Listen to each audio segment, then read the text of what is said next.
নমস্কাৰ, good morning. আজি আমি BHIC 133 প্ৰথম খণ্ড ট্ৰেন্ডছ ইন হিষ্ট্ৰী ৰাইটিং বা ইতিহাস লিখন প্ৰণালীৰ বিষয়ে আলোচনা কৰিম।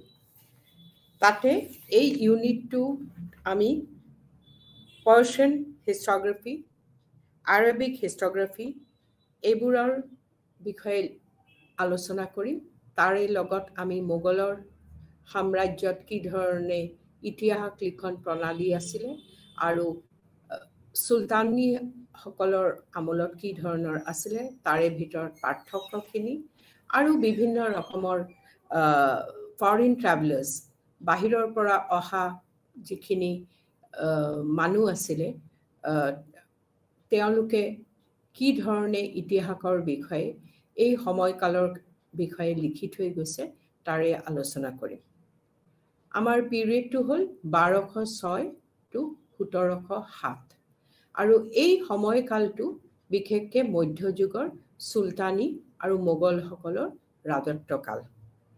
আমি এই বিষয়ে পঢ়ি বা আলোচনা কৰি উঠাৰ পিছত আমি বিভিন্ন ৰকমৰ বস্তু জানিব পাৰিম, যেনেকুৱা আৰবিক এণ্ড পাৰ্চিয়ান ইতিহাস লিখা প্ৰণালীখন, তাৰপিছত ফৰেইন ট্ৰেভেলাৰ্ছে কি ধৰণে কি লিখি থৈ গৈছে, মালফুজাত লিটাৰেৰী ট্ৰেডিশ্যন, ইনচা লিটাৰেৰী ট্ৰেডিশ্যন আৰু ইউৰোপীয়সকল ভাৰতত আহি তেওঁলোকৰ লিখনিৰ দ্বাৰা তেওঁলোকে ভাৰতখনক কি ধৰণে বুজাইছে সেইখিনিও আমি বুজি পাম।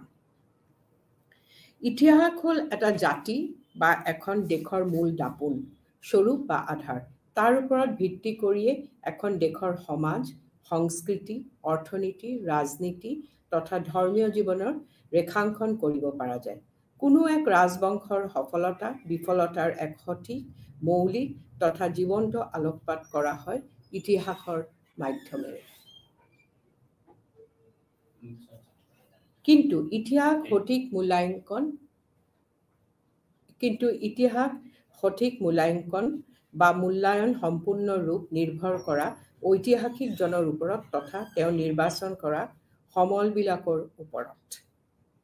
বিশ্বৰ অন্যান্য প্ৰান্তৰ দৰে ভাৰতবৰ্ষতো প্ৰাচীন কালৰ পৰা ইতিহাস লিখন আৰু চৰ্চাৰ এক বাতাবৰণ সৃষ্টি হৈছিল আৰু এই ক্ষেত্ৰত ভাৰতবৰ্ষত সেই কালত বহু আগশাৰীৰ পণ্ডিত, ইতিহাসবিদ আৰু দাৰ্শনিকসকলে ৰাজকীয় পৃষ্ঠপোষকতাক আৰু গুৰুতৰ ফলশ্ৰুতিত সাহিত্য, দৰ্শন, বিজ্ঞান অথবা অন্যান্য দিশৰ দৰে ইতিহাস ৰচনাৰ পৰম্পৰা আৰম্ভ হৈছিল।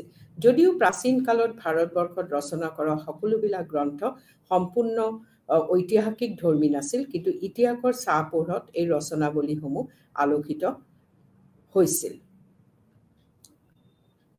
ভাৰতবৰ্ষলৈ ইছলাম ধৰ্মীয় লোকসকলৰ আগমনৰ ফলশ্ৰুতিত ইতিহাস লিখন প্ৰণালী আৰু কৌশলৰ ক্ষেত্ৰখনত এক আমূল পৰিৱৰ্তন দেখা গৈছিলে প্ৰাচীন যুগৰ পৰা। খ্ৰীষ্টান ধৰ্মীয় লোকসকলে দৰেই ইছলাম ধৰ্মীয় লোকসকলে এক গভীৰ ঐতিহাসিক চেতনা আছিল বুলি অনুময় কৰা যায় আৰু তেওঁলোকৰ অন্তৰ্নিহিত ঐতিহাসিক চেতনাই ভাৰতবৰ্ষৰ ইতিহাস ৰচনা, লেখন আৰু চৰ্চাৰ ক্ষেত্ৰত এক নতুন চিন্তা চেতনাৰ সঞ্চাৰ কৰিলে। আৰৱ তথা মধ্য এছিয়াৰ পৰা ভাৰতলৈ অহা এই ইছলাম ধৰ্মীয় লোকসকলে ভাৰতবৰ্ষত চুলতানী আমোলৰ সূচনা হোৱাৰ লগে লগে এক নতুন যুগৰ আৰম্ভণি কৰিছিল। ইছলাম ধৰ্মী লোকসকলে ভাৰতবৰ্ষলৈ অহাৰ পূৰ্বৰ পৰা এক বদ্ধপৰিকৰ তথা সুস্পষ্ট ঐতিহাসিক চেতনা আছিল। তেওঁলোকে খ্ৰীষ্টান ধৰ্মী ইতিহাস লিখাৰ ধৰণৰ সলনি সমসাময়িক ঘটনাৰাজিৰ ওপৰত যিকোনো এজন লোকে সকলো ঘটনা লিপিবদ্ধ কৰিছিল, যাৰ ফলতে এনে লিখকৰ লিখনিৰ গুৰুত্ব আৰু প্ৰাসংগিকৰ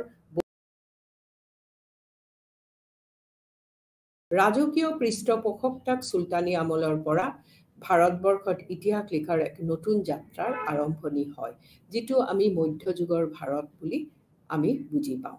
যদিও ইছলামীয় শৈলী বা ইতিহাস ৰচনাৰ কৌশল সম্পূৰ্ণৰূপে ত্ৰুটিমুক্ত নাছিল, কিন্তু এই কথা দোহাৰিব পৰা যায় যে প্ৰাচীন ভাৰতবৰ্ষৰ গ্ৰন্থসমূহত সততে উপলব্ধ তথা গধুৰ দাৰ্শনিক, তাত্ত্বিক আৰু কিংবদন্তিমূলক ধ্যান ধাৰণাৰ পৰিৱৰ্তে বহু ক্ষেত্ৰত যুক্তিযুক্ত, নিৰপেক্ষ আৰু ব্যৱহাৰিক ইতিহাস ৰচনাৰ এক নতুন প্ৰচেষ্টা দেখা পোৱা গৈছিল। ত্ৰয়োদশ শতিকাৰ পৰা ৫০দশ শতিকালৈ ভাৰতবৰ্ষৰ ইতিহাস লিখন প্ৰণালী আৰু শৈলীৰ ওপৰত আন এক নতুন দৃষ্টিগোচৰ হৈছিল। সেয়া আছিল যে সেই সময়ত ভাৰতবৰ্ষৰ ইতিহাস ৰচনাৰ ক্ষেত্ৰত পাৰস্য দেশৰ ইতিহাস লিখন কৌশলক অনুকৰণ কৰাৰ এক নতুন পৰম্পৰা আৰম্ভ হৈছিল। ইয়ে ভাৰতবৰ্ষৰ ইতিহাস লেখন প্ৰণালীৰ ক্ষেত্ৰত এক যুগান্তকাৰী পৰিৱৰ্তন আনিছিল।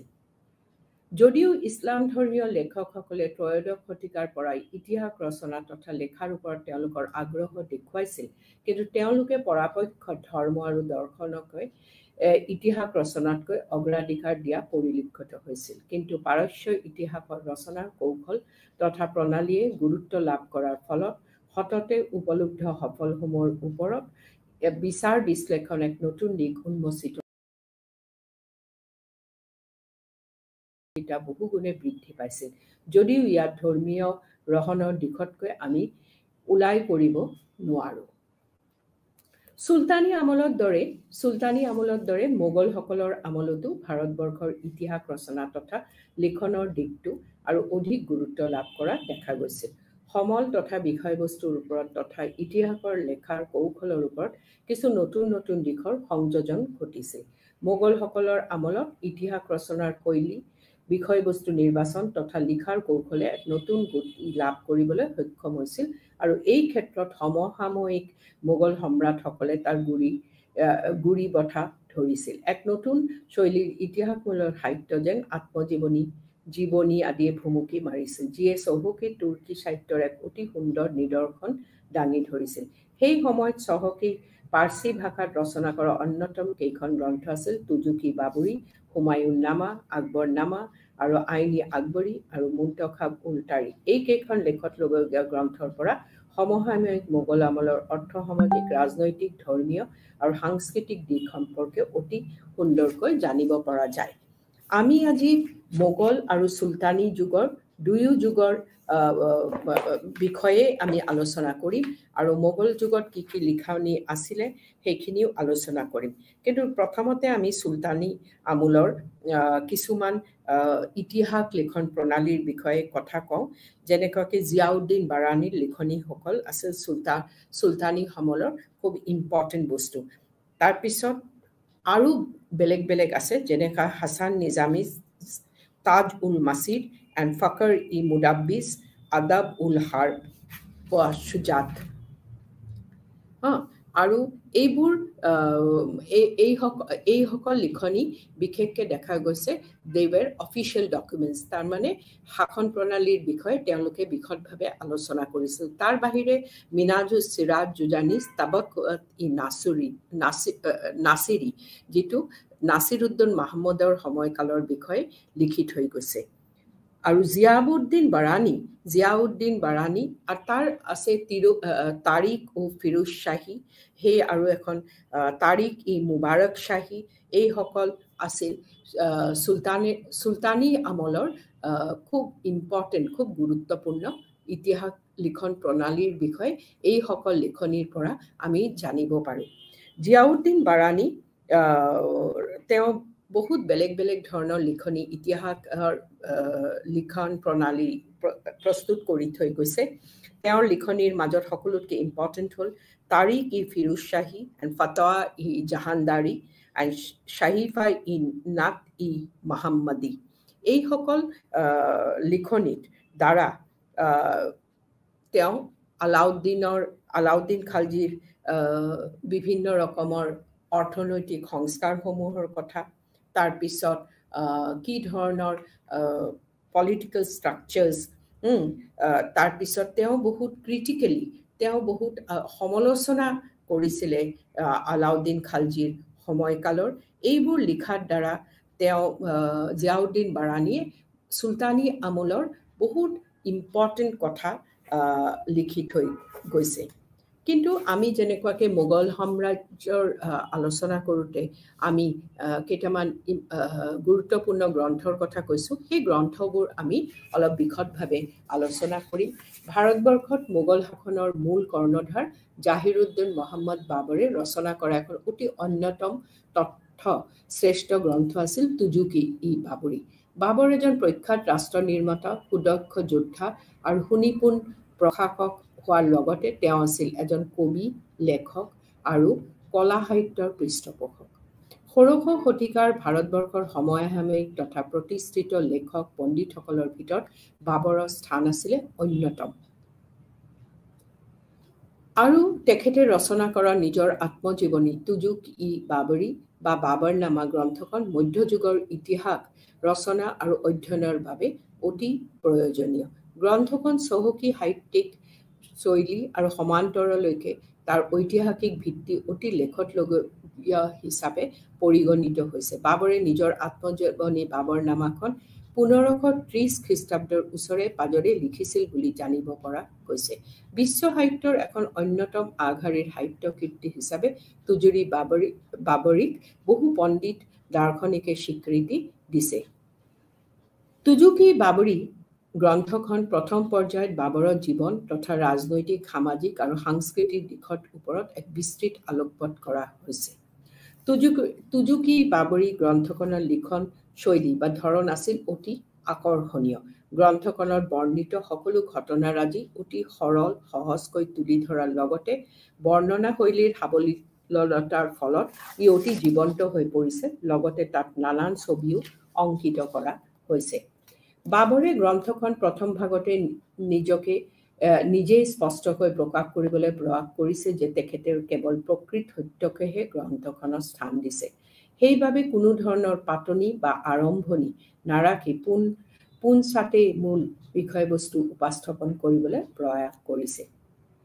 তুজুক-ই-বাবৰিখন প্ৰধানকৈ তিনিটা ভাগত বিভক্ত কৰা হৈছে। সেই তিনিটা ভাগ আছিল ক্ৰমে ফাৰগানা, কাবুল আৰু হিন্দুস্তান। ফাৰগানা হ'ল বাবৰৰ জন্মস্থান। ভগৱানৰ নামেৰে আৰম্ভ হোৱা গ্ৰন্থখনত সমসাময়িক ফৰগনাৰ ভৌগোলিক পৰিৱেশ আৰু বাতাবৰণ তথা জলবায়ুৰ ওপৰত এক আলোকপাত কৰা হৈছে। প্ৰথম দুটা ভাগত বাবৰে মধ্য এছিয়াৰ চহৰ নগৰ তথা অঞ্চলসমূহৰ এক সুন্দৰ বৰ্ণনা দাঙি ধৰিছে। এই অঞ্চলবিলাকত বাবৰে নিজৰ শৈশৱ আৰু কিশোৰকাল নানা সংঘাত আৰু সংগ্ৰামৰ মাজেৰে পাৰ কৰিছিল আৰু সেই কাৰণত তাৰে বিষয়ে লিখাটো তেওঁৰ কাৰণে বৰ সহজ সৰল হৈ পৰিল। তুজুক-ই-বাবৰি বা বাবৰনামা গ্ৰন্থৰ আটাইতকৈ আকৰ্ষণীয় অংশটি হ'ল গ্ৰন্থখনৰ তৃতীয় খণ্ডটি, য'ত হিন্দুস্তান অৰ্থাৎ ভাৰতবৰ্ষত 1525 খ্ৰীষ্টাব্দত বাবৰে এজন আক্ৰমণকাৰী হিচাপে প্ৰৱেশ কৰিছিলে। গ্ৰন্থখন 1/3 ভাৰতবৰ্ষৰ ওপৰত বাবৰে ধ্যান, ধাৰণা আৰু পৰ্যবেক্ষণে আৱৰি আছে। বাবৰে নিজৰ বৰ্ণনাত ভাৰতবৰ্ষৰ 4 সীমা, জনসংখ্যা, সম্পদৰাজি, ৰাজহ, বিভিন্ন শাসকৰ নাম, পৰম্পৰা আৰু ৰীতি-নীতি, শিল্পকলা আৰু প্ৰযুক্তিবিদ্যা, সমতল ভূমি, জলবায়ু, ফলসমূহৰ নাম, ফুল, গছ-গছনি, চৰাই-চিৰিকটি তথা জীৱ-জন্তুৰ নাম উল্লেখ কৰিছে। আৰু এই জীৱ-জন্তুৰ নামৰ পৰা আমি গম পাওঁ সেইখিনি সময়কালত কি ধৰণৰ জীৱ-জন্তু বাবৰে ভাৰতবৰ্ষত দেখা পাইছিলে। এজন সূক্ষ্ম পৰ্যবেক্ষক ৰূপে বাবৰে প্ৰাকৃতিক ইতিহাসক যি ধৰণে তুলি ধৰিবলৈ চেষ্টা কৰিছিল সেয়া হয়তো সমসাময়িক সকলো ইতিহাসবিদৰ মাজত তেওঁৰ বিৰল আছিল। তেখেতে ভাৰত সম্পৰ্কে লিখা বেছিভাগ কথাই শুদ্ধ আৰু সত্য আছিল যদিও এই সত্যককে প্ৰতিপন্ন কৰিবৰ বাবে যি সহায়কাৰী তথ্য আৰু সমলৰ সহযোগ লৈছিল সেয়া বৰ গ্ৰহণযোগ্য নাছিল। সেইকাৰণে তাতে আমি অলপ তেওঁৰ তুজুক-ই-বাবৰিক সমালোচনাৰ দিশতো চোৱা গৈছে। তুজুক-ই-বাবৰি গ্ৰন্থ বৰ্ণনা থকা অনুসৰি বাবৰ হিন্দুস্তানৰ অপৰূপ সৌন্দৰ্য আৰু প্ৰাকৃতিক পৰিৱেশৰ প্ৰতি অতি বেছিকৈ মোহাচ্ছন্ন হৈ পৰিছিল। তেওঁৰ ভৌগোলিক বৰ্ণনাত ভাৰতবৰ্ষৰ জলবায়ু, পৰিৱেশ, সমতল ভূমি, জলসিঞ্চনৰ ব্যৱস্থা, উদ্ভিদ আৰু প্ৰাণী জগত, ঋতু পৰিৱৰ্তন আদিৰ দৰে কথাই গুৰুত্ব লাভ কৰিছিল। তেওঁ ভাৰতবৰ্ষৰ ভৌগোলিক অৱস্থিতিৰ প্ৰতি সজাগ সচেতন আছিল। তেওঁ যদিও দক্ষিণ ভাৰতৰ উপকূলীয় অঞ্চলসমূহ নিজৰ দখলৈ অনা নাছিল, কিন্তু তেওঁ তাৰ বৰ্ণনাত এনেদৰে কৈছিল যেন তেওঁ সমগ্ৰ দেশখন ইমূৰৰ পৰা সিমূৰলৈ ভ্ৰমণ কৰিছিল। বাবৰে নিজৰ আত্মজীৱনী তুজুক-ই-বাবৰিত ভাৰতবৰ্ষৰ অৰ্থনৈতিক অৱস্থা তথা জীৱনযাত্ৰা সম্পৰ্কেও মত পোষণ কৰিছিল। সেই সময়ত ভাৰতবৰ্ষৰ ৰাষ্ট্ৰ ব্যৱস্থাৰ মূল আধাৰ আছিল কৃষিভিত্তিক গ্ৰাম্য অৰ্থনীতি। সেই সময়ত ভাৰতবৰ্ষৰ ৰাষ্ট্ৰ ব্যৱস্থাৰ মূল আধাৰ আছিল কৃষিভিত্তিক গ্ৰাম্য অৰ্থনীতি। গংগা উপত্যকাৰ উৰ্বৰ তথা সাৰুৱা ভূমিত নানান শস্য উৎপাদন হৈছিল। বাবৰে নিজৰ গ্ৰন্থত বৰ্ণনা কৰা মতে ভাৰতবৰ্ষৰ উৰ্বৰ ভূমিত অতিৰিক্ত শস্য উৎপাদন কৰা হৈছিল আৰু খাদ্য শস্যৰ সমান্তৰলৈকে অন্যান্য কৃষিজাত সামগ্ৰীৰ উৎপাদন কৰা হৈছিল। তেওঁ বৰ্ণনা কৰা মতে হিন্দুস্তান নামৰ দেশত পুৰুষৰ সংখ্যা বেছি আছিল আৰু তাৰ ফলত শস্যৰ উৎপাদন ত্বৰান্বিত হৈছিল। সেই কালত ভাৰতবৰ্ষ বিভিন্ন খনিজাত সামগ্ৰী যেনে সোণ, ৰূপ আদিও চহকী আছিল। তুজুকি বাবৰিৰ পৰা সমসাময়িক ভাৰতবৰ্ষৰ আমি অৰ্থনৈতিক সমাজ ব্যৱস্থাত জাতিভেদ প্ৰথা তথা শ্ৰেণী বৈষম্যক অধিক প্ৰাধান্য দিয়া হৈছিল কাৰণে আমি এইবোৰ বিষয়ে জানিব পৰা হৈছিল। সেই সময়ৰ জাগিৰ বা ভূমিদান যে কৰা হৈছিল সেইবোৰ বিষয়েও বাবৰে তেওঁৰ গ্ৰন্থখনত আলোচনা কৰিছিল। অন্যান্য ক্ষেত্ৰসমূহৰ দৰে ধৰ্মীয় দিশৰ ওপৰতো বাবৰৰ আত্মজীৱনী তুজুকি বাবৰিৰ বিশ্লেষণ আগবঢ়াইছিল। সেই সময়ত ভাৰতবৰ্ষত হিন্দু ধৰ্মীয় নীতি ৰীতি কথা উপাসনাই গুৰুত্ব লাভ কৰিছিল যদিও তাৰ সমান্তৰলৈকে নানান পৰম্পৰাগত আচাৰ নীতি পূজা পাতল আদি পালন কৰি অহা হৈছিল। কিন্তু বাবৰে লিখনিত এই সম্পৰ্কে বৰ বিশেষ তথ্য পোৱা নাযায়। তেওঁ লিখিছিল যে গৰিষ্ঠ সংখ্যক হিন্দু লোকে আত্মাৰ লগত পৰাত্মাৰ ওপৰত কথা বিশ্বাস কৰে। তেওঁ হিন্দুসকলৰ উপাসনাৰ স্থলী হিচাপে গুৰুখাত্ৰী নামৰ এখন ঠাইৰ কথা উল্লেখ কৰিছে যদিও তেওঁ সেই স্থানৰ ধৰ্মীয় গুৰুত্ব সম্পৰ্কে কোনো কথা উল্লেখ কৰা নাই। যদিও তুজুকি বাবৰি বা বাবৰনামা গ্ৰন্থখনে সমসাময়িক ভাৰতবৰ্ষৰ আৰ্থ-সামাজিক, ৰাজনৈতিক, ধৰ্মীয় তথা সাংস্কৃতিক দিশ সম্পৰ্কে এক বিস্তৃত আলোকপাত দাঙি ধৰিছে, কিন্তু গ্ৰন্থখনৰ বহুখিনি দোষ ত্ৰুটিও নোহোৱা বা নথকা নহয়। আমি সেইটো আগতেই কৈছোঁ যে সেই গ্ৰন্থখন কিছু ক্ষেত্ৰত আমি সমালোচনাৰ ৰূপেও চাম। তেওঁ যেতিয়া ফাৰ্গানাৰ পৰা ভাৰতবৰ্ষৰ আহিছিলে তেওঁ কিছুমান পূৰ্ব প্ৰতিষ্ঠিত ধাৰণা আছিল আৰু তাৰ ফলতে তেওঁৰ লিখনি ভাৰতীয় জনজীৱনৰ আটাইবিলাক দিশৰ ওপৰত বিস্তৃত আৰু সমালোচনাত্মক লেখা দাঙি ধৰিব নোৱাৰিলে।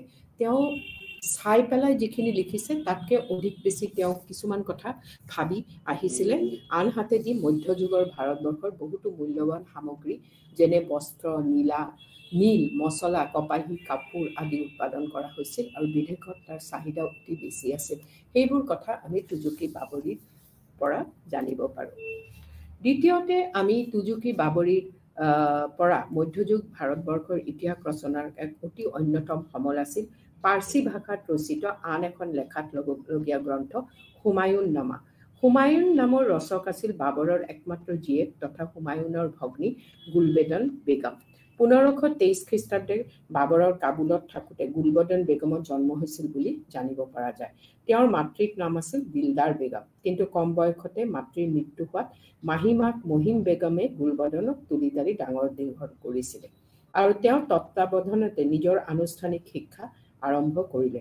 তেওঁ বাবৰৰ জয় পৰাজয়সমূহ নিজৰ চকুৰে দেখিছিল আৰু হুমায়ুনৰ ৰাজনৈতিক জীৱনৰ উত্থান পতন সকলো ঘাত প্ৰতিঘাতৰ সাক্ষী আছিল। আনহে নালাগে গুলবদনে হুমায়ুনৰ নিৰ্বাসনৰ সময়তো লগত আছিল। 17 বছৰ বয়সত গুলবদনে খিজিৰ খাৱাজা খান নামৰ চেংগিজ খানৰ বংশৰ এজনৰ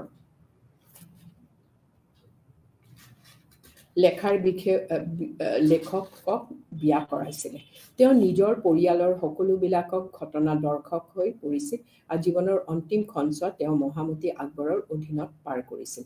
গুলবদনৰ পিতৃ মাতৃ ক্ৰমে বাবৰ আৰু দিলদাৰ বেগম কলা আৰু সাহিত্যৰ প্ৰতি অধিক আকৰ্ষিত আছিল আৰু সেই অনুক্ৰমে গুলবদনে সৰুকালৰ পৰা নিজৰ অসাধাৰণ প্ৰতিভাৰ উমান দিছিলে।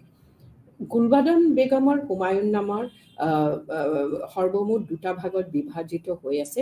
ইয়াৰ প্ৰথম অংশত তেওঁৰ পিতৃ বাবৰৰ জীৱন বৃত্তান্ত সম্পৰ্কে এক আলোকপাত তুলি ধৰিছিলে আৰু তাৰ লগতে বাবৰে আফগানিস্তান আৰু হিন্দুস্তানৰ বিভিন্ন অংশত ঘূৰি ফুৰাৰ সময়ছোৱাৰ কথা সাৱলীলভাৱে উপস্থাপন কৰিছে।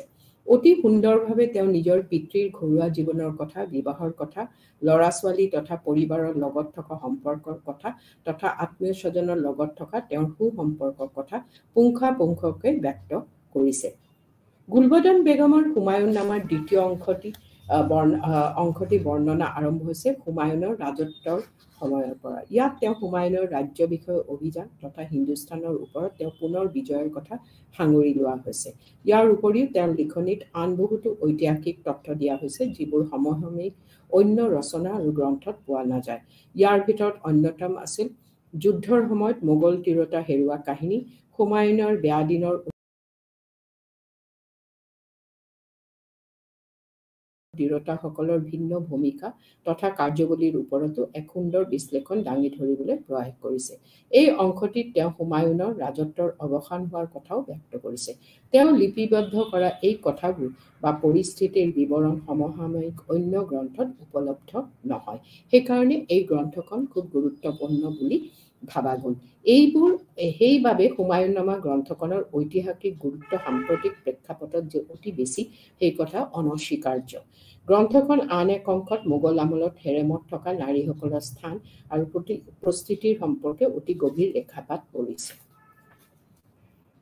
প্ৰকৃতপক্ষে ব্যক্ত কৰিবলৈ হ'লে গুলবদন বেগমৰ দ্বাৰা ৰচিত হুমায়ুন নামা গ্ৰন্থখন আছিল ৰাজ পৰিয়াল তথা ৰাজবংশৰ এক ইতিহাস। গ্ৰন্থখনৰ পৰা সমসাময়িক কালচোৱাৰ সামাজিক, ৰাজনৈতিক তথা সাংস্কৃতিক জীৱন কথা অতি সুন্দৰভাৱে জানিব পৰা যায়। তদুপৰি গ্ৰন্থখনে সমসাময়িক সমাজ জীৱনত নাৰীৰ অৱস্থিতি তথা পৰিস্থিতি সম্পৰ্কে জনাত সহায় কৰিছে। লেখক হিচাপে গুলবদন বেগমে প্ৰতিটো কথা তথ্য ঘটনাকে আঁতিগুৰি মাৰি লিখিবলৈ চেষ্টা কৰা যেন প্ৰতীয়মান হয়, যাৰ ফলত এই বিৱৰণীৰ মৌলিকতা আৰু গ্ৰহণযোগ্যতা নিঃসন্দেহে বৃদ্ধি পোৱা পৰিলক্ষিত হৈছে।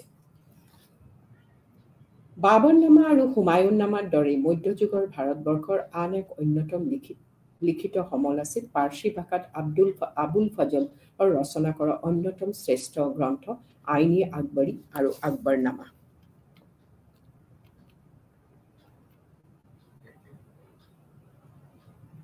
এইখিনি মই আলোচনা কৰিছোঁ আগতে। ৰাজনৈতিক দিল্লী চুলতানৰ কথা কৈছোঁ, এতিয়া মোগলৰ কথা মোগলৰ কথা আলোচনা কৰোঁতে আমি এইকেইটা আলোচনা কৰিছোঁ। আৰু এই গ্ৰন্থই এই আকবৰনামা গ্ৰন্থখন মোগলৰ আমলৰ সময়ছোৱাৰ সমকালীন সময়ৰ ইতিহাস অতি সুন্দৰভাৱে দাঙি ধৰিবলৈ সক্ষম হৈছে। মোগলৰ আমলৰ আটাইতকৈ বহু চৰ্চিত আৰু যুগান্তকাৰী গ্ৰন্থখনেই হ'ল আবুল ফজলৰ দ্বাৰা ৰচিত গ্ৰন্থ আকবৰনামা।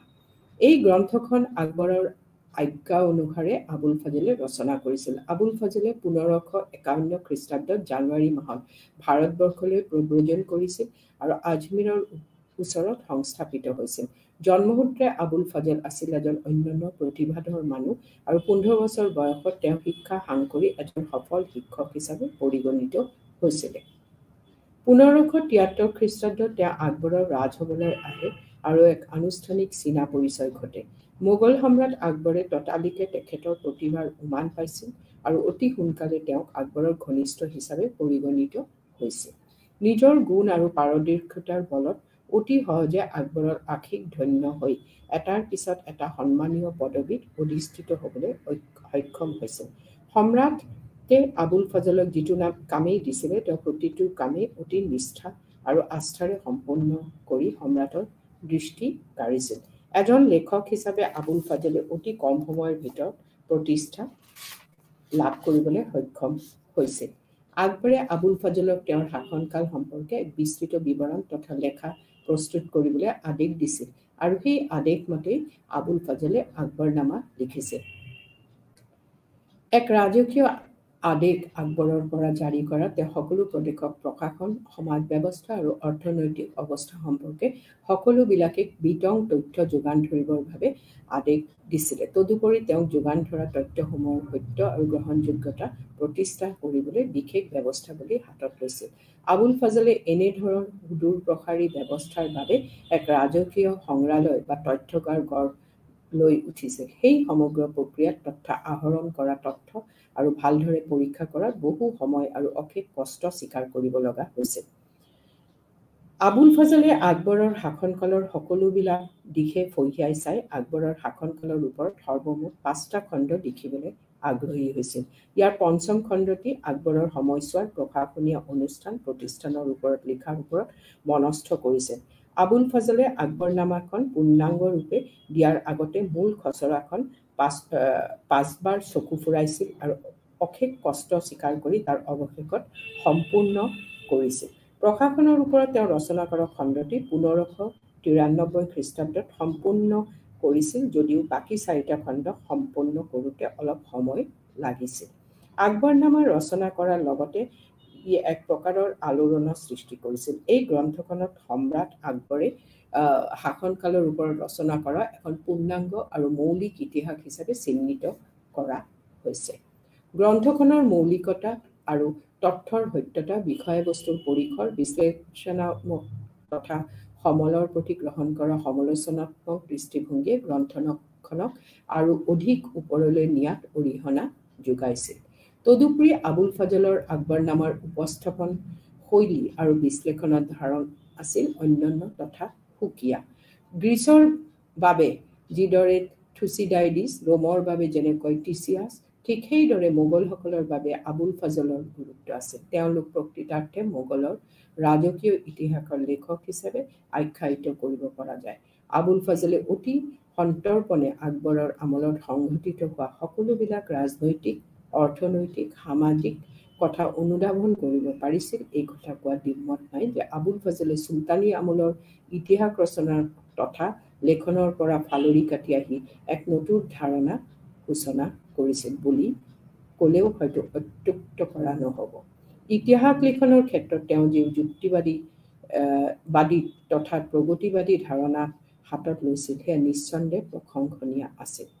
আকবৰনামা আছিল মোগল সম্ৰাট আকবৰৰ ৰাজত্বকালৰ এখন সামগ্ৰিক ইতিহাস। ইয়াৰ প্ৰথম অংশটি বাবৰৰ আৰু হুমায়ুনৰ ৰাজত্বকালৰ ওপৰত এক বিশদ বিৱৰণ দাঙি ধৰা হৈছে। আনহাতে গ্ৰন্থখনৰ দ্বিতীয় খণ্ডত আকবৰৰ ৰাজসিংহাসন আৰোহণৰ সময়ৰ পৰা 1602 খ্ৰীষ্টাব্দত লৈ সংঘটিত হোৱা ঘটনাৱলী বৰ্ণনা কৰা হৈছে। আকবৰনামাৰ তৃতীয় খণ্ডটি হ'ল আইনী আকবৰী, য'ত সমসাময়িক সময়ছোৱা বা আকবৰৰ সময়ছোৱাৰ প্ৰশাসনীয় ব্যৱস্থাৰ বিষয়ে আলোচনা কৰা হৈছে। ইয়াত সকলোবিলাক কথা অতি বিতংকৈ দাঙি ধৰাৰ প্ৰয়াস কৰা হৈছে। এজন ইতিহাসবিদ হিচাপে আবুল ফজলৰ দৃষ্টিভংগী বহুদূৰ পৰিষ্কাৰ আছিল আৰু তেওঁ সোনকালে বুজি পাইছিল যে কেৱল মুছলমান শাসনকৰ্তাসকলৰ সফলতা তথা গুণানুকীৰ্তন কৰিলে ভাৰতবৰ্ষৰ এক সুন্দৰ ইতিহাস ৰচনা কৰিব নোৱাৰি। সেইবাবে তেওঁ ভাৰতৰ ইতিহাস অধ্যয়নৰ পৰিসৰ বহল কৰিছিল আৰু ইতিহাস সম্পৰ্কে তথা সমসাময়িক পৰম্পৰাগত ধাৰণাক পৰিৱৰ্তন কৰিছিল। আইন শব্দৰ অৰ্থই আছিল বিস্তৃত, সহানুভূতিশীল আৰু সতৰ্ক অধ্যয়ন, যি অধ্যয়নে ধৰ্মীয়, দাৰ্শনিক আৰু সামাজিক জীৱনৰ ওপৰত আলোকপাত কৰিছে। আবুল ফজলে নিজৰ গভীৰ অধ্যয়ন তথা চিন্তা শক্তিৰ সহায়ত বুজি উঠিছিল যে কিছুমান ভিত্তিহীন কথাৰ পৰিপ্ৰেক্ষিত হিন্দু আৰু মুছলমানৰ মাজত ধৰ্মীয় দ্বন্দ্ব সংঘটিত হৈ আছিল। এনে ভুল বুজাবুজিয়ে সময় সাপেক্ষে ৰক্তপাতৰো সূত্ৰপাত কৰিছিল। হয়তো আবুল ফজল আছিল এনে এজন ইতিহাসবিদ যিজন ধৰ্মীয় সহনশীলতাক উদগনি যোগাইছিল আৰু সন্মান প্ৰদৰ্শন কৰিছিল। আবুল ফজলৰ দ্বাৰা ৰচিত আইনী আকবৰী গ্ৰন্থখনত সমসাময়িক জনগাঁথনি, শিল্প উদ্যোগ, সম্পদৰাজি, বেহা বেপাৰ, অৰ্থনীতি আদিৰ ওপৰত অতি সুন্দৰকৈ আলোকপাত কৰা হৈছিল। আবুল ফজলৰ ভাষাত history as a unique pearl of science which quiets perturbations, physical and spiritual, and gives light to darkness, external and internal. Abul ফজলৰ দ্বাৰা ৰচিত আকবৰনামা আৰু আইনী আকবৰী এই দুখন গ্ৰন্থৰ ঐতিহাসিক মূল্য তথা ভিত্তি অতি বেছি আছিল। মধ্যযুগৰ ভাৰতবৰ্ষৰ ইতিহাস এখন বাস্তৱসন্মত চিত্ৰ তুলি ধৰাৰ ক্ষেত্ৰত আবুল ফজলৰ যি যুগান্তকাৰী পদক্ষেপ আছিল তাৰ প্ৰশংসা নকৰি নোৱাৰি। এই আবুল ফজলৰ বাহিৰে আৰু হুমায়ুননামা আৰু বাবৰনামাৰ বাহিৰে আৰু এটা খণ্ড যিটো মোগল প্ৰশাসন আমলৰ ইতিহাস আছিল সেইটো হ'ল মুন্তাখাবুল তাৱাৰিখ। মোগল আমলৰ ইতিহাস অধ্যয়নৰ আন এক উজ্জ্বল চানেকি হিচাপে এইটো পৰিগণিত হৈছিলে আৰু ই আব্দুল কাদিৰ বাদাউনিৰ দ্বাৰা অন্যতম গ্ৰন্থখন মুন্তাখাব আল তাৱাৰিক এইজন বিখ্যাত ঐতিহাসিক আব্দুল কাদিৰ বাদাউনিৰ জন্ম হৈছিল তোডাৰ নামৰ ঠাইত 1540 খ্ৰীষ্টাব্দত নিজৰ আনুষ্ঠানিক শিক্ষা শেখ হাতিম চাম্বালি নামৰ এজন গুৰুৰে ওচৰত আৰম্ভ কৰিছিল আৰু তাৰ পৰৱৰ্তী পৰ্যায়ত তেওঁ নিজৰ আধৰুৱা শিক্ষা সম্পূৰ্ণ কৰিছিল 1574 খ্ৰীষ্টাব্দত পোনপ্ৰথমভাৱে বাদাউনিয়ে মোগল সম্ৰাট আকবৰৰ ৰাজসভাত খোজ পেলাইছিল সেই সময়ত বাদাউনি যুৱক অৱস্থাত আছিল আৰু স্থিতপ্ৰজ্ঞ সম্ৰাট আকবৰে উলেমাসকলৰ বৰ্ধিত কৰ্তৃপক্ষকে সহজভাৱে ল'ব পৰা নাছিল আকবৰৰ লগত বাদাউনিৰ হোৱা বাৰ্তালাপত সম্ৰাট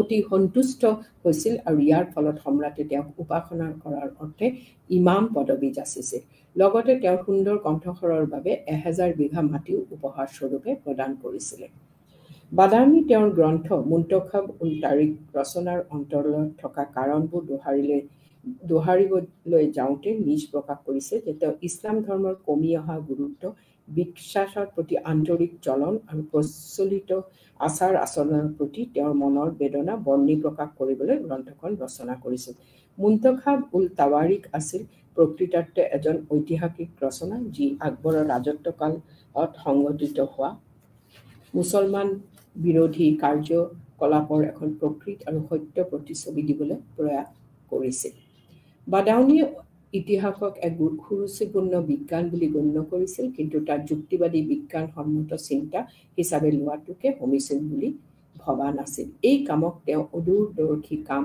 হিচাপে চিহ্নিত মুন্তখাব উল তাৱাৰিক গ্ৰন্থখন ৰচনা কৰোঁতে বাদাউনিয়ে বিভিন্ন সমলৰ সহায় লৈছিল নানা লিখিত সমলৰ পৰা তেওঁ তথ্যপতি সংগ্ৰহ কৰি তাৰ ৰচনাত পাত দিছিল বিষয়বস্তু আৰু গঠনশৈলীৰ দৃষ্টিকোণৰ পৰা চালে দেখা যায় যে বাদাউনিৰ প্ৰকৃত গ্ৰন্থ মুন্তখাব উল তাৱাৰিক প্ৰধানতে 3টা খণ্ডত লিখা হৈছে ইয়াৰ প্ৰথমটো খণ্ডই চবুক্তিগিনৰ আমলৰ পৰা হুমায়ুনৰ সমললৈকে এই কালছোৱাৰ ৰাজনৈতিক ইতিহাস সামৰি লৈছে তেওঁ অতি নিয়াৰিকৈ ক্ৰমানুসাৰে সমগ্ৰ ঘটনাৰাজি বৰ্ণনা কৰিবলৈ চেষ্টা কৰিছে কিন্তু সময় সাপেক্ষে সকলো ৰজাই তেওঁৰ পৰা সমগুৰুত্ব লাভ নকৰাটো তেওঁৰ লিখনিৰ এক ডাঙৰ আচুৱা হিচাপে চিহ্নিত হৈছে তেওঁৰ বিৱৰণীত ডাকবংশ চুলতানৰ বলবনৰ মাত্ৰ 5টা পৃষ্ঠাই দখল কৰিবলৈ সক্ষম হোৱাৰ বিপৰীতে ৰাজনৈতিকভাৱে গুৰুত্বহীন কাইকোবাদৰ দৰে শাসকৰ সফলতাই গ্ৰন্থখনৰ 8 পৃষ্ঠা অধিকাৰ কৰিবলৈ সমৰ্থ হৈছে সেইকাৰণে বাদাউনিৰ এই গ্ৰন্থখন এটা সমালোচনাৰ বিষয় হৈ পৰিছিল বাদাউনিৰ গ্ৰন্থে মুন্তখাব উল তাৱাৰিক এক চকুত পৰা বৈশিষ্ট্য আছিল ইয়াৰ বিষয়বস্তু দৃষ্টিভংগী তেওঁ বিশ্বাস কৰিব লৈছিল যে আকবৰ আৰু আন বহু অনুগামী ইছলাম ধৰ্মক অৱনমিত কৰিছে সকলোবিলাক ঐতিহাসিক ঘটনাৰ ওপৰত তেওঁ ব্যক্তিগত মতামত আৰু বিশ্লেষণ মূল বিষয়বস্তুত ঐতিহাসিকতাৰ পৰাই আঁতৰাই আনিছিল তেওঁ বেছিভাগ বিচাৰ বিশ্লেষণ প্ৰধানকৈ তথ্যগত দিশৰ পৰা কৰিছিল তেওঁৰ মূল্যবোধৰ বিচাৰ সকলো ক্ষেত্ৰতে আছিল নেতিবাচক আৱেগপ্ৰবণ ধৰ্মীয় আৰু ব্যক্তিগত এইখিনিৰ বাহিৰেও আৰু কিছুমান পাৰ্চী লিখনি ইতিহাস লিখনি দেখা গৈছে তাৰে মাজত আছে তুজুক-ই-জাহাংগীৰী মোগল আমলৰ সময়ছোৱাত পাৰ্চী ভাষাত ৰচনা এখন অন্যতম গ্ৰন্থ হ'ল মোগল সম্ৰাট জাহাংগীৰৰ শাসনকালত ৰচনা কৰা গ্ৰন্থ তুজুক-ই-জাহাংগীৰী এই গ্ৰন্থখন আছিল মোগল যুগল তথা মধ্যযুগৰ ভাৰতবৰ্ষৰ ইতিহাসৰ অন্যতম তুজুক-ই-জাহাংগীৰী আছিল মোগল সম্ৰাট জাহাংগীৰৰ একমাত্ৰ আত্মজীৱনী যাক জাহাংগীৰনামা নামেৰেও জনা গৈছে পূৰ্বপুৰুষ বাবৰৰ দৰেই জাহাংগীৰেও পৰম্পৰা ৰক্ষা কৰি পাৰ্চী ভাষাত নিজৰ গ্ৰন্থখন ৰচনা কৰিছিল তেওঁ নিজৰ ৰাজনৈতিক দিশৰ লগতে সমসাময়িক অন্যান্য দিশবোৰো তন্নতন্নকৈ চাই লিখিবলৈ প্ৰয়াস কৰিছিল তুজুক-ই-জাহাংগীৰৰ বিষয়ে লিখাৰ পিছত আমি আৰু কিছুমান বস্তু আলোচনা কৰিম যেনেকুৱাকে মানে কিছুমান মেমোয়াৰ্স মানে কিছুমান নিজৰ বায়োগ্ৰাফি হেতুটো আমি জানো বাবৰ নামা হুমায়ুন নামাটো বাৰু বেলেগে লিখিছে তাৰ পিছত তুজুক-ই-জাহাংগীৰী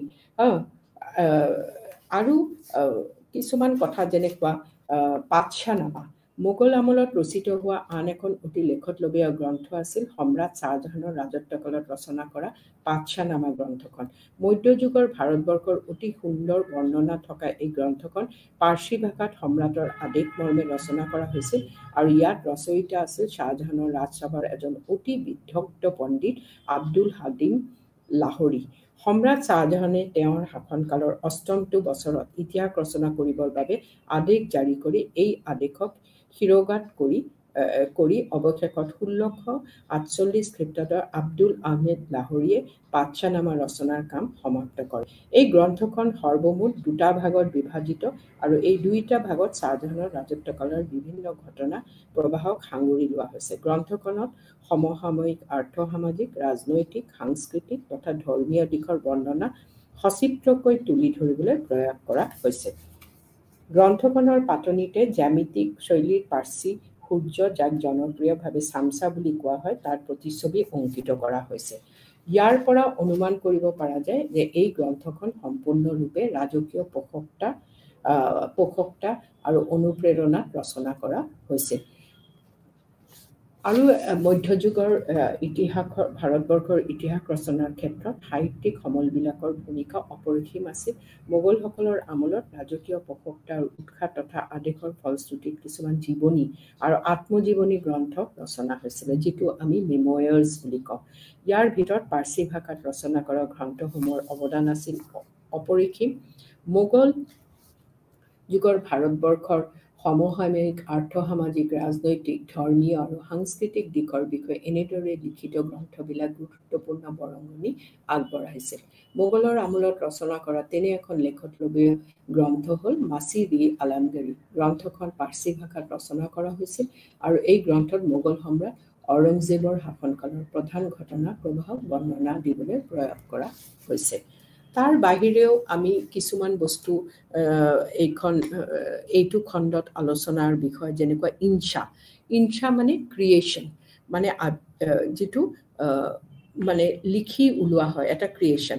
আৰু এই মধ্যযুগত এই লিখা মানে চিঠি পত্ৰৰ আদান প্ৰদান, তাৰপিছত অফিচিয়েল কৰেছপণ্ডেঞ্চ, এইবোৰ লৈ আৰু এই বিষয়ৰ পৰা কি ধৰণে মানে সমাজখনৰ এই চিঠিবোৰৰ পৰা বা এই গভৰ্ণমেণ্ট ষ্টেটৰ লগত কৰেছপণ্ডেঞ্চৰ পৰা কি ধৰণে শাসন প্ৰণালী, তাৰপিছত সামাজিক, সাংস্কৃতিক বোৰ কি ধৰণে গম পায়, সেইটো বিষয়ে হ'ল ইনচা। চুলতানী যুগত এই ইনচা কালেকশ্যন, যেনেকুৱাকৈ ইজাজ-উল-খুছৰাৱী অফ আমিৰ খুছৰুৱে ইজাজ-উল-খুছৰাৱী বুলি এখন গঢ়ি উঠাইছিলে, আৰু হ'ল এটা ইনচা-ই-মাহাৰু অফ আইনুল-উল-মুল্ক। এইবোৰ হ'ল ইনচা। আৰু তাৰ বাহিৰেও বহু ইনচা কালেকশ্যন আছে, যেনেকুৱাকৈ ৰিয়াজ-উল-ইনচা অফ খাজা জাহান মাহমুদ গাৱান প্ৰধানমন্ত্ৰী আছিলে চুলতানী যুগত। আৰু ইনচা-ই-তাহিৰ অফ শ্বাহ তাহিৰ হুছেইনী। আৰু চুলতানী যুগত এটা ছেপাৰেট ডিপাৰ্টমেণ্ট আছিলে, দিৱানী-ই-ইনচা। মই যেতিয়া চুলতানী আমলৰ শাসন ব্যৱস্থা পঢ়াইছিলোঁ, তেতিয়া মই দিৱানী-ইনচাৰ বিষয়ে কথা পাতিছিলোঁ, চাগে মনত আছে। আৰু এই ইনচাবোৰ, এই কালেকশ্যনছবোৰ আমিৰ খুছৰৰ আছিলে আৰু বেলেগ বেলেগ লেখকৰ আছিলে। তাৰ বাহিৰেও এইখিনি সময়ৰ ইতিহাস লিখাৰ প্ৰণালীৰ বিষয়ে যদি আমি আলোচনা কৰিব লাগে, তাতে আৰু কিছুমান আছে, যেনেকুৱা অফিচিয়েল ডকুমেণ্ট, যেনেকুৱা ফাৰমেন জাৰি কৰিছে, তাৰপিছত নিশান জাৰি কৰিছে, পাৰৱানাছ, যে ৰজা চুলতানে বা মোগল সম্ৰাটে তেওঁৰ তলৰ মানুহখিনিক কিছুমান বস্তু তেওঁ জাৰি কৰিছিলে। আৰু সেই জাৰি কৰা ডকুমেণ্টছবোৰ, এইবোৰ কিছুমান সুন্দৰ তথ্য হিচাপে পিছলৈ তেওঁলোকক প্ৰয়োজন হৈছিলে, যেনেকুৱা ফাৰমান, নিশান, পাৰৱানা, হাছাব-উল-হুকুম, তাৰপিছত দাস্তুৰ-উল-আমাল। এইবোৰ হ'ল কিছুমান বস্তু যেনেকুৱাকৈ জাৰি কৰা হৈছিলে আৰু এইবোৰ প্ৰধানকৈ বহু ধৰণৰ মানে ৰাজ্যখনৰ বিভিন্ন ৰকমৰ পৰিৱেশৰ কথা কাৰণে তেওঁলোকে ইনফৰমেশ্যন হিচাপে তেওঁলোকক মানে সেইটো সহায় কৰিছিলে তাৰপিছত আছে সুফি ৰাইটিংছ সেইখিনি সময়ত সুফি ৰাইটিংছ আছিলে থ্ৰী টাইপছ অফ লিটাৰেচাৰ আছিলে of the Sufis.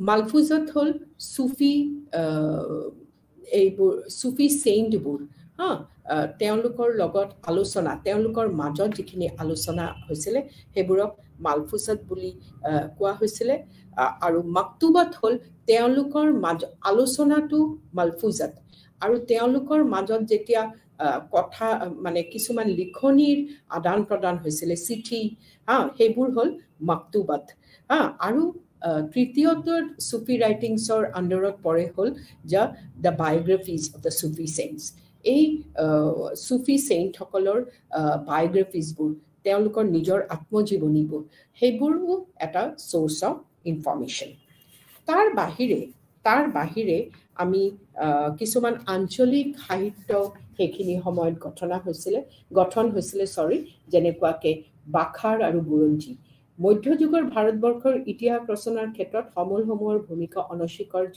এই সমলবিলাকৰ ভিতৰত সাহিত্যিক সমল হ'ল সকলোতকৈ প্ৰধান এটা জাতীয় সাহিত্য হ'ল এখন দেশ সমাজ তথা জাতিৰ এক দাপোন সেইটোতো আমি আগতেই কৈছোঁ ভাৰতবৰ্ষৰ ইতিহাসৰ চৰ্চাৰ দিশটোক এক নতুন মাত্ৰা লাভ কৰিছিলে সাহিত্যৰ দ্বাৰা মধ্যযুগৰ ভাৰতবৰ্ষত আঞ্চলিক ভাষাত সাহিত্য ৰচনা কৰাৰ পৰম্পৰাক আৰু অধিক ওপৰলৈ নিছিল বাখাৰ আৰু বুৰঞ্জীসমূহৰ ৰচনা ইয়াৰ বাখাৰ সাহিত্য শৈলীৰ সৃষ্টি হৈছিল মহাৰাষ্ট্ৰত বাখাৰ আছিল মহাৰাষ্ট্ৰৰ পৰা ওকে আৰু বুৰঞ্জী সাহিত্যৰ সৃষ্টিৰ কেন্দ্ৰবিন্দু আছিল অসম মই এই বিষয়ে এইকাৰণে আলোচনা কৰিছোঁ কিয় বুৰঞ্জীটো আমাৰ আহোম ৰজাসকলৰ সাহিত্য তেওঁলোকৰ ইতিহাস লিখন প্ৰণালী আৰু আমি অসমৰ পৰা যেহেতুকে এইটো বস্তু অসমীয়া ভাষাত আমি যেহেতুকে এটা আলোচনাৰ মাধ্যম তেতে আমি বুৰঞ্জীৰ বিষয়ে কোৱাটো এটা খুব গুৰুত্বপূৰ্ণ কথা আৰু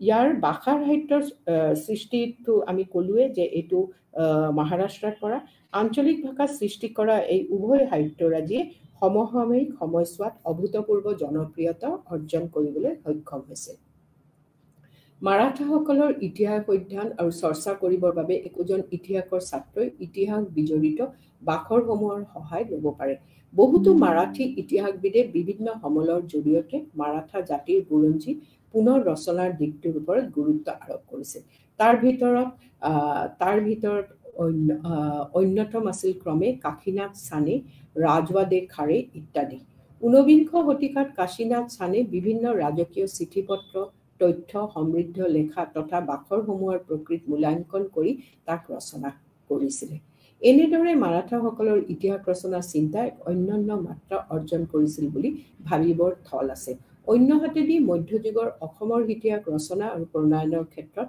বুৰঞ্জী সাহিত্যৰ ভূমিকা কোনো প্ৰকাৰে আমি উলাই কৰিব নোৱাৰো সমসাময়িক বুৰঞ্জীবিলাকত অসমৰ আৰ্থসামাজিক ৰাজনৈতিক সাংস্কৃতিক আৰু ধৰ্মীয় দিশৰ অদ্যপান্ত বৰ্ণিত হৈছিল ৰাজকীয় আদেশত ৰচনা কৰা এই বুৰঞ্জীসমূহ আছিল অসমৰ ইতিহাস ৰচনা আৰু প্ৰণয়নৰ ক্ষেত্ৰত এক অতি লেখত ল'বলগীয়া সমল লিখিত সমল হিচাপে মধ্যযুগৰ অসমত বুৰঞ্জীসমূহৰ গুৰুত্ব লেখত ল'বলগীয়া বুৰঞ্জী সাহিত্যৰ লেখনি তথা শৈলীয়ে ভাৰতবৰ্ষত তথা অসমত এক নতুন আঞ্চলিক ইতিহাস ৰচনাৰ ধাৰা প্ৰতিফলিত কৰিছে মাৰাঠা ইতিহাস ৰচনাৰ সমল হিচাপে মাৰাঠা ৰজাসকলে শাসন কৰা সময়ৰ পৰা ৰচনা কৰা বিভিন্ন সমলৰ সহায় ল'ব পৰা যায় সো বাখাৰ আৰু বুৰঞ্জী বিষয়ে আমি এইখিনি আলোচনা কৰিছোঁ আৰু বাখাৰৰ আমি কেইটামান নাম দিম যেনেকা সভাসদ বাখাৰ হ'ল মাৰাঠা ইতিহাস ৰচনা কৰাৰ এক অতি লেখত ল'বলগীয়া সাহিত্যিক সমল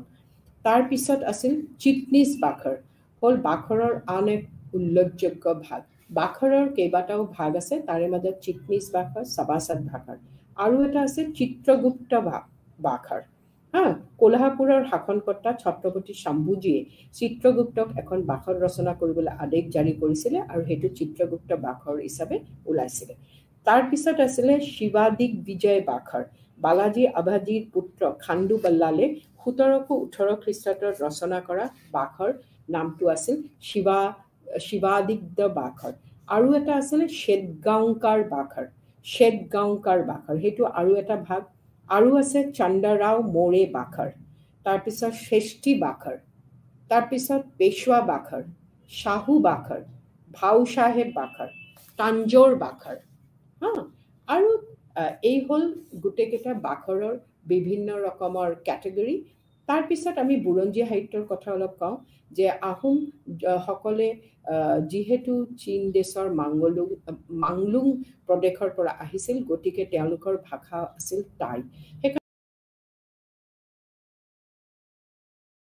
হৈছিল, কিন্তু লাহে লাহেকে আহোমসকলে অসমত আহি থাকিব যেতিয়া ধৰিলে, তেওঁলোকে অসমীয়া ভাষাৰ প্ৰতিও আকৃষ্ট হ'ল।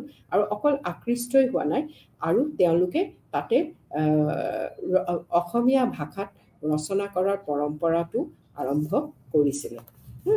আৰু সেই বুৰঞ্জীবোৰত আমি ৰাজনৈতিক, সামাজিক বহু ধৰণৰ বিষয়ে আমি জানিব পাৰোঁ এই বুৰঞ্জী। আৰু আহোমসকলে প্ৰথমৰ পৰা তেওঁলোকৰ এটা ঐতিহাসিক মানসিকতা আছিল, যাৰ বাবে তেওঁলোকে বুৰঞ্জী ৰচনা কৰাৰ এক পৰিকল্পনা তথা পৰম্পৰা সূচনা কৰিছিল। তাৰ লগতে এই কথাও স্বীকাৰ কৰিব লাগিব যে সকলোবিলাক বুৰঞ্জী সম্পূৰ্ণ শুদ্ধ তথা সম্পূৰ্ণও নহয়, কিছুমান আধাতে। আৰু বুৰঞ্জীবোৰ বেলেগ বেলেগ ক্লাছিফিকেশ্যন, যেনেকুৱাকৈ আহোমসকলৰ বিষয়ে যেনেকুৱাকৈ বেলেগ বেলেগ ক্লান আছিলে, তেনেকুৱা বিষয়ে বুৰঞ্জীও বিভিন্ন ৰকমৰ ক্লানৰ বিভিন্ন, যেনেকুৱা তুংখুংগীয়া বুৰঞ্জী, তাৰপিছত আছে আহোম বুৰঞ্জী। এই বুৰঞ্জীবিলাক দৰাচলতে হৈছে একোখন দাপোন, য'ত সমসাময়িক সামাজিক, ৰাজনৈতিক, অৰ্থনৈতিক, সাংস্কৃতিক, ধৰ্মীয় আদি অৱস্থাৰ এখন বাস্তৱসন্মত চিত্ৰ আমি পাব পাৰোঁ। আৰু এটা হ'ল যেনেকুৱাকৈ প্ৰাক আধুনিক যুগত ভাৰতবৰ্ষৰ সম্পৰ্কে এক সম্যক ধাৰণা লাভ কৰিবৰ অৰ্থে সমলবিলাক গুৰুত্ব এনেকুৱা এটা মধ্য হ'ল যে বেনাৰসী দাসৰ অৰ্ধথাংছ। বেনাৰসী দাস দ্বাৰা ৰচিত অন্যতম গ্ৰন্থ অৰ্ধথাংছ। ই আছিল তৃতীয় পুৰুষৰ দ্বাৰা ৰচিত এক আত্মজীৱনীমূলক কাব্য। আমি সময়ৰ নাটনিত আমি চব বস্তু অলপ চমুকৈ কৈ গৈছোঁ। ছাত্ৰ ছাত্ৰীসকলে বিভিন্ন ৰকমৰ কিতাপ পাব, আৰু তাতে তেওঁলোকে আৰু বিশদভাৱে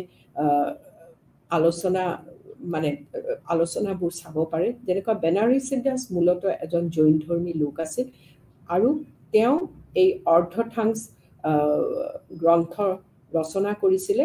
আৰু তাতে তেওঁ বহু বস্তু, আৰু এইটো জৈন ধৰ্মীয় বহুতো মূল্যৱান গ্ৰন্থ বুলি অভিহিত কৰিব পাৰি। তাৰ পিছত আমি আহোঁ যিটো আমি ভ্ৰমণ কাহিনী ভিত্তিক গ্ৰন্থবোৰ, যেনেকুৱাকৈ যিসকল ভ্ৰমণকাৰী ভাৰতবৰ্ষত আহিছিলে, তেওঁলোকৰ ভ্ৰমণৰ বৃত্তান্তত আমি কি ধৰণে, যেনেকুৱা প্ৰথমজন হ'ল ফ্ৰেন্স বাৰ্নিয়াৰ।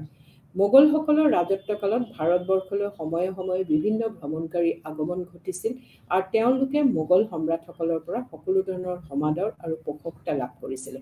আৰু স্বাভাৱিকতে তেওঁলোকে ইয়াতে পোষকতা লাভ কৰি তেওঁলোকে ইয়াতে থাকি বিভিন্ন ৰকমৰ গ্ৰন্থ তেওঁলোকৰ ভ্ৰমণকালৰ কিছুমান গ্ৰন্থ তেওঁলোকে ৰচনা কৰি গৈছে। মোগল ৰাজসভাত কটোৱা কালছোৱাত বাৰ্নিয়াৰে ৰচনা কৰা তেওঁৰ জীৱনৰ এখন অন্যতম গ্ৰন্থ আছিল Travels in the Mogul Empire. আৰু এই গ্ৰন্থখন বিশেষকৈ ঔৰংজেবৰ সময়কালৰ। বাৰ্নিয়াৰে এই গ্ৰন্থখনত মোগল সম্ৰাট ঔৰংজেবৰ সময়ৰ ইতিহাস অধ্যয়নৰ এক অন্যতম আহিলা ৰূপে আখ্যায়িত কৰিব পাৰি, কিয়নো গ্ৰন্থখন অতি সমসাময়িক আছিল। সেই সময়ত জনজীৱনৰ সকলোবোৰৰ দিশকে উন্মোচন কৰা প্ৰয়াস কৰিছিলে। মোগলসকলৰ ৰাজত্বকালত ভাৰতবৰ্ষলৈ সময়ে সময়ে বিভিন্ন ভ্ৰমণকাৰী আহিছিল তাৰ ভিতৰত আৰু এজন অন্যতম ভ্ৰমণকাৰী আছিল নিকোলাছ মানুচি নিকোলাছ মানুচিৰ জন্ম হৈছিল 1639 খ্ৰীষ্টাব্দত ইটালীৰ ভেনিছত তেওঁ অতি কম বয়সে নিজৰ দেশ ত্যাগ কৰিছিল আৰু 1656 খ্ৰীষ্টাব্দত চুৰাটত আহি উপস্থিত হৈছিল নিকোলাছ মানুচি আৰু তেওঁ ভাৰতবৰ্ষত থকা সময়ছোৱাত ৰচনা কৰা এখন অন্যতম গ্ৰন্থ আছিল ষ্টৰিঅ ডো মোগল য'ত তেওঁ সমসাময়িক ভাৰতবৰ্ষৰ মোগল সাম্ৰাজ্যৰ পৰিৱেশ ৰাজনৈতিক অৰ্থনৈতিক আদি অৱস্থাৰ কথা অতি সুন্দৰকৈ বৰ্ণনা কৰিছে তেওঁ স্বচক্ষে যি প্ৰত্যক্ষ কৰিছিল সেয়া তেওঁ নিজৰ লিখনিৰ জৰিয়তে লিপিবদ্ধ কৰিছিল মানুচিৰ লিখনিৰ অধ্যয়ন কৰিলে মোগল আমলৰ ভাৰতবৰ্ষৰ এখন অতি সুন্দৰ ছবি পাব পাৰোঁ ষ্টৰিঅ ডো মোগল নামৰ গ্ৰন্থখনত মোগল সম্ৰাট শাহজাহানৰ ৰাজত্বকালৰ অন্তিম 2 বছৰ আৰু সম্ৰাট ঔৰংজেবৰ সম্পূৰ্ণ শাসনকালৰ অতি সুন্দৰ বৰ্ণনা তুলি ধৰা হৈছে গ্ৰন্থখনৰ প্ৰথম খণ্ড এজন সাধাৰণ ভ্ৰমণকাৰী ৰূপে চুৰাটৰ পৰা দিল্লীলৈ যাওঁতে অতিক্ৰম কৰি যোৱা চহৰবিলাকৰ বৰ্ণনা দিয়া গৈছে তেওঁৰ বিৱৰণীৰ পৰা জানিব পৰা গৈছে চুৰাটৰ পৰা দিল্লী অভিমুখে যাত্ৰা কৰোঁতে তেওঁ যি ঠাইতে জাহাজৰ পৰা নামিছিল তাতে তেওঁ কাম কৰিবৰ বাবে সুযোগ সুবিধা লাভ কৰিছিল আৰু নিকোলাছ মানুচিয়ে অকল চুৰাটৰ পৰা দিল্লী নহয় তেওঁ বিভিন্ন আৰু জাগাত গৈছে যেনেকুৱা গোৱালিয়াৰ আগ্ৰা আৰু তেওঁ বিভিন্ন জাগাত তেওঁ মানে তেওঁলোকৰ সেই জাগাখিনিৰ বিশদভাৱে আলোচনা কৰিছে আৰু তেওঁৰ ৰচনাৰ দ্বাৰা এটা সুন্দৰ মানচিত্ৰ দাঙি ধৰিছে তৃতীয়জনৰ কথা যাৰ কথা আমি আলোচনা কৰিম তেওঁ হ'ল সপ্তদশ শতিকাত ভাৰতবৰ্ষলৈ ভ্ৰমণ কৰিবলৈ অহা আন এজন স্বনামধন্য ভ্ৰমণকাৰী আছিল জে বেপ্টিষ্ট টেভাৰ্নিয়াৰ তেওঁৰ জন্ম আছিল 1605 খ্ৰীষ্টাব্দত ফ্ৰান্সত আৰু ধৰ্মসূত্ৰে তেওঁ এজন ফৰাচী খ্ৰীষ্টান ধৰ্মী লোক আছিল 1630 চনত তেওঁ ভাৰতবৰ্ষলৈ আহিলে তাৰমানে 25 বছৰ বয়সত ভাৰতবৰ্ষৰ ভ্ৰমণ অভিজ্ঞতাৰ ভিত্তিত তেওঁ ট্ৰেভেলছ ইন ইণ্ডিয়া নামৰ গ্ৰন্থখন লিখিছিল এই গ্ৰন্থখন মধ্যযুগৰ ভাৰতবৰ্ষৰ ইতিহাসৰ অমূল্য সম্পদ তেওঁ ভাৰতবৰ্ষৰ বিভিন্ন স্থান যেনে গোৱা মাছুলিপট্টনম আগ্ৰা আদি ঠাইলৈ গৈ আৰু সেই ঠাইবিলাকৰ ওপৰত এক সংক্ষিপ্ত বিৱৰণ দাঙি ধৰিছিল তেওঁ সেই সময়ৰ এখন ৰাজ্য গোলকণ্ডালৈ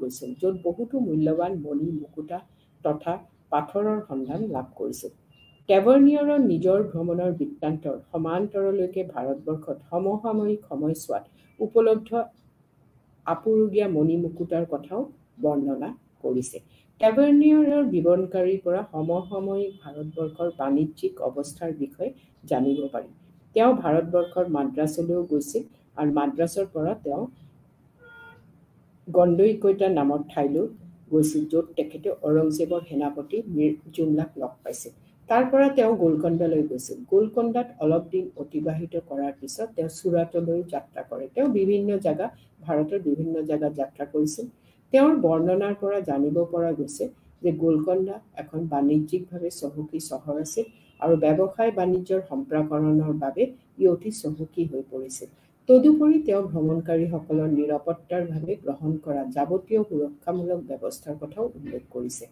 সেই সময়ত মধ্য ভাৰতৰ অঞ্চলবিলাকত ঠগাসকলৰ আধিপত্য আছিল ঠগসকলক আৰু তেওঁলোকে ভ্ৰমণকাৰীসকলৰ যাত্ৰাৰ সময়ত নানান অসুবিধা সৃষ্টি কৰিছিল আৰু সেইখাৰ কথাও জে বেপ্টিষ্ট টেভাৰ্নিয়ে লিখি থৈ গৈছে বহু ক্ষেত্ৰত ভ্ৰমণকাৰীসকলক লুটপাট কৰিছিল এই ঠগসকল আৰু কেতিয়াবা হত্যাও কৰিছিল ভ্ৰমণকাৰীসকল নিজৰ ভ্ৰমণ সময়ছোৱাত দলঙৰ অসুবিধাৰ সন্মুখীন হৈছিল যাৰ বাবে তেওঁলোকে বাহৰ সহায় ল'বলগীয়া হৈছিল তেওঁ নিজৰ বিৱৰণত মধ্যযুগৰ অসমৰ কথাও উল্লেখ কৰিছিল তেওঁ মীৰ জুমলাৰ অসম আক্ৰমণৰ কথা অতি সুন্দৰভাৱে বৰ্ণনা কৰিছে তেওঁ অসমত উপলব্ধ সকলোখিনি সম্পদৰ বিষয়ত অতি বিতংকৈ বৰ্ণনা দাঙি ধৰিছে তদুপৰি অসমৰ ৰাজনৈতিক অৰ্থনৈতিক সামাজিক আদি ব্যৱস্থাৰ বিষয়েও আলোকপাত কৰিবলৈ প্ৰয়াস কৰিছে সো আমি যদি ফৰেন ট্ৰেভেলাৰ্ছ একাউণ্ট চাওঁ তেনেহ'লে এই আমি প্ৰধানকৈ তিনিজনৰ কথা আলোচনা কৰিম।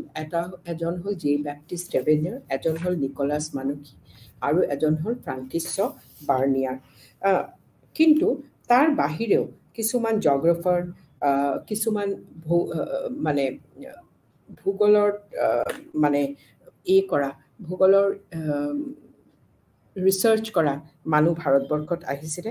যেনেকুৱাকৈ তেওঁলোকেও ভাৰতবৰ্ষৰ কথা বহুত ধৰণে লিখি থৈ গৈছে। কিছুমান নাম মই এতিয়া গাই দি আছোঁ, যেনেকুৱা আল মাছুদি, ইবন খুৰ্দাজ বি, কিতাব উল মাছালিক, সুলেমান তাজিৰ, তেওঁ লিখিছে আকবৰ উল উছ সিন্ধ ৱাল হিন্দ, আল ইস্তাকাৰী, যোনে 951 চনত ভাৰতবৰ্ষত আহিছিলে, আৰু তেওঁ লিখাৰ পৰা আমি বহুতো ভাৰতবৰ্ষৰ কথা জানিব পাৰোঁ। আৰু ইবান হকাল, যোনে কিতাব সুৰাত আল আৰ্জ, আৰু এইসকল লিখনিৰ পৰা আমি বিভিন্ন ভাৰতবৰ্ষৰ মানচিত্ৰটোৰ প্ৰতি অৱগত হওঁ। আৰু তাৰপিছত আল-বিৰুনি, যোনে চুলতান মাহমুদ অফ গাজনীৰ লগত আহিছিলে, আৰু তেওঁৰ ৰচনা গ্ৰন্থ কিতাবুল হিন্দ, তেওঁ ভাৰতবৰ্ষত এটা বহু ধৰণৰ কথা লিখি গৈছে। তাৰ বাহিৰে আছে আল উমাৰী, তেওঁ ভাৰতবৰ্ষ কেতিয়াও অহা নাই, কিন্তু তেওঁ এখন ৰচনা গ্ৰন্থ লিখিছিলে ভিত্তি কৰি বেলেগ যিসকল ভ্ৰমণকাৰী আহিছিলে তেওঁলোকৰ সহায়ত। আৰু সেই গ্ৰন্থখনৰ নাম হ'ল মাছালিক উল আবছাৰ ফি মামালিক ইল আমছাৰ। তাৰপিছত আৰু মোগলৰ ৰাজত্বকালত বহু ইউৰোপীয় আহিছিলে, যেনেকুৱা আমি টেভাৰ্নিয়াৰৰ কথা কৈছোঁ, তাৰপিছত বাৰ্নিয়াৰৰ কথা কৈছোঁ, মানচিৰ কথা কৈছোঁ। কিন্তু তাৰ বাহিৰেও আৰু আছে, যেনেকুৱা ফাদাৰ মনচেৰেট, পেলচাৰ্ট, ছাৰ থমাছ ৰো, কিছুমানে তাৰপিছত কিছুমানে আকবৰৰ 8 দৰবাৰত তেওঁলোকে স্থান পাইছিলে।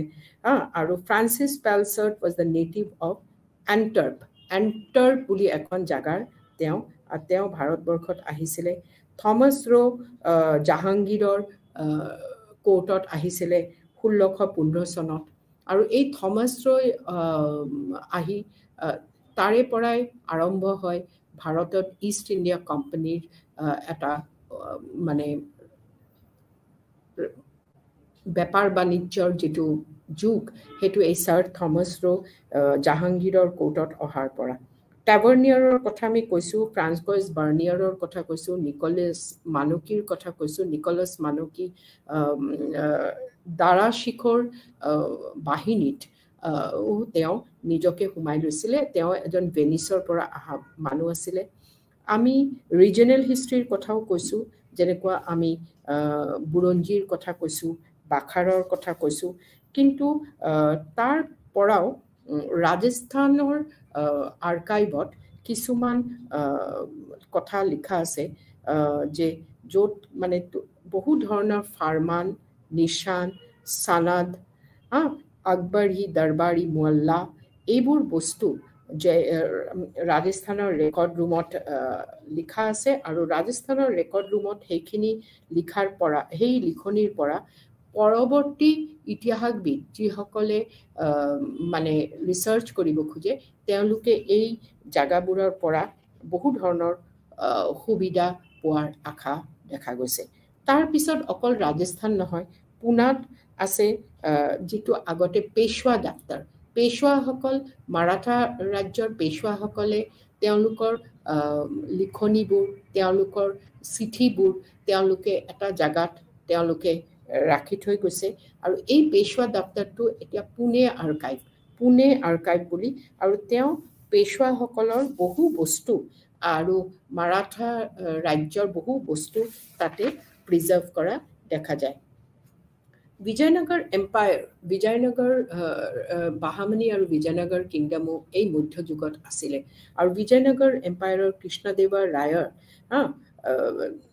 আমুক্তা মাল্যাদা এজন তেলেগু পোয়েটে তেওঁ বিভিন্ন কথা লিখি থৈ গৈছে। তাৰ বাহিৰেও